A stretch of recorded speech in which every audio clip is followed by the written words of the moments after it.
ஒரு சின்ன பையன் அவங்க தாத்தாவை பார்க்கறதுக்காக டவுன்ல இருந்து கிராமத்துக்கு வந்திருந்தான். தன்னோட தாத்தா கூட எப்போதும் விளையாடிட்டே இருப்பான். ஒரு நாள், தாத்தா, நான் வளர்ந்து எதிர்காலத்துல ஒரு வெற்றிகரமான மனிதனா இருக்க விரும்புறேன். உங்களால நான் வெற்றிகரமா இருக்கிறதுக்கு சில வழிகள் சொல்ல முடியுமா அப்படின்னு பேரன் கேட்க, தாத்தா ஆமான்னு தலையசைச்சிட்டு பேரனை கூட்டிக்கிட்டு பக்கத்துல இருந்த நாற்றாங்காலுக்கு போனாராம். அங்கிருந்து ஒரே மாதிரியான 2 சின்ன செடிகளை வீட்டுக்கு வாங்கிட்டு வந்தாங்க. ஒரு செடிய தாத்தா வீட்டுக்குள்ள ஃப்ளவர் பாட்லையும், இன்னொரு செடிய வீட்டுக்கு வெளியில தரையில குழி தோண்டி நட்டு வச்சாராம். இந்த 2 செடியில எது எதிர்காலத்துல நல்லா வளர்ந்துருக்கும் அப்படின்னு பேரன்கிட்ட கேட்டாராம். பேரன் கொஞ்ச நேரம் யோசிச்சுட்டு, வீட்டுக்குள்ள ஃப்ளவர் பாட்டில் வச்ச செடி தான் தாத்தா நல்லா வளரும், ஏன்னா அது பாதுகாப்பா எந்த இடைஞ்சலும் இல்லாம இருக்கும். ஆனா வெளியில வச்ச செடிக்கு புயல், மழை, காத்து, வெயில், விலங்குகள்னு நிறைய இடைஞ்சல் இருக்கும்.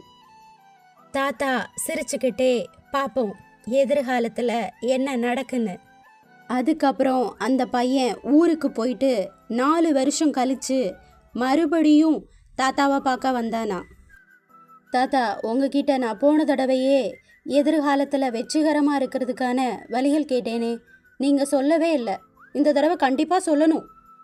தாத்தா சிரிச்சுக்கிட்டே, கண்டிப்பா வா, நம்ம நட்டு வச்ச செடிகளை பார்த்துட்டு வரலான்னு வீட்டுக்குள்ள கூப்பிட்டு போனாராம். அங்கே ஃப்ளவர் பாட்டில் வச்ச செடி கொஞ்சம் பெரிய செடியாக வளர்ந்துருந்துச்சு. வீட்டுக்கு வெளியில தரையில நட்டு வச்ச செடியிலிருந்து ஒரு பெரிய மரமே வளர்ந்து இருந்துச்சு. மரத்தோட கிளைகள் அகலமாகவும் நீளமாகவும் பறந்து விரிஞ்சு அதை கடந்து போறவங்களுக்கு நிழல் கொடுத்துட்டு இருந்துச்சு. இப்ப தாத்தா பேரங்கிட்ட எந்த செடி நல்லாவும் வெற்றிகரமாகவும் வளர்ந்து இருக்கு அப்படின்னு கேட்க, வெளியில நட்டு வச்ச செடி தான் தாத்தா, ஆனா இது நிறைய இடைஞ்சல்களை சந்திச்சும் பெரிய மரமா வளர்ந்தது எப்படி சாத்தியமாச்சு? தாத்தா சிரிச்சுக்கிட்டே, ஆமா, வெளியில வச்ச செடி எதிர்கொண்ட பிரச்சனைகள் தான் அதோட நன்மையும் கூட. சுதந்திரமா அது விரும்புகிற மாதிரி வேர்களை கிளைகளா படர விட்டு இருக்கு. மழை, காத்து, புயல், வெயில்னு பிரச்சனைகள் தான் அதோட வேர்களை பலமாக்கி இருக்கு. முன்னாடி எதிர்கொண்ட பிரச்சனைகள்னால அசைக்க முடியாத வகையில் இப்போ ரொம்ப பலமாக இருக்கு. நம்ம வீட்டுக்குள்ள வச்ச செடி இன்னும் சின்னதாகவும் ரொம்ப பலவீனமாகவும் இருக்கு. ஏன்னா கடினமான புயல், காற்று, மழை, வெயில்னு எதையுமே அது எதிர்கொள்ளலை. நீயும் உன் வாழ்க்கையில் போராடாமல் இடையில வர சிரமங்களை கடந்து போகாமல் விட்டேனா வெற்றியை அடைய முடியாது. நீ உனக்கு ஏற்ற மாதிரி வசதியான முடிவுகளை தேர்ந்தெடுத்தேனா நீ நினச்ச மாதிரி வேர் விட்டு கிளைகள் பறந்து வளர முடியாது. வாழ்க்கையில் போராடுறதுக்கும் சிரமங்களை கடந்து போகிறதுக்கும் நீ தயாராக இருந்தேனா மட்டும்தான் எந்த ஒரு இலக்கையும் சாத்தியமாக சாதிக்கலாம். அதனால் பிரச்சனைகளை தடைகளாக இல்லாமல் படிகளாக நினச்சி ஏறுனேனா வெற்றிகரமான மனிதனாக சாதிக்கலாம். அதை கேட்ட பேரன் பெருமூச்சு விட்டுட்டு மரத்தை உத்து பார்த்துக்கிட்டே தாத்தா சொன்ன வார்த்தைகள் மைண்டில் எதிரொலிச்சுக்கிட்டே இருந்துச்சு அவனுக்கு.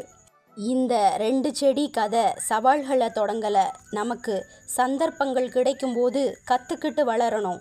வளரும்போது வர்ற பிரச்சனைகள், சிரமங்கள் எல்லாம் தற்காலிகமானது தான். நிறைய நேரங்களில் ஏமாற்றங்கள், பிரச்சனைகளை கடந்து போகிறதுக்கான துணிச்சல் இல்லாததுனால தான் இதெல்லாம் சந்திக்க நேரிடுது. ஒன்று மட்டும் ஞாபகம் வச்சுக்கோங்க, தடைகளை எதிரிகளாக நினச்சி போராடுனா ஒரு நாள் அந்த தடைகளே நம்மளை பலமாக்கும். இன்னைக்கு நாம் சந்திக்கிற சவால்கள் தான் நாளைக்கு நம்மளை சாதிக்க வைக்கும், வாழ்க்கையை வெற்றிகரமானதாக்கும். இவ்வளவு நேரம் இந்த வீடியோவை பொறுமையாக பார்த்ததுக்கு ரொம்ப நன்றி.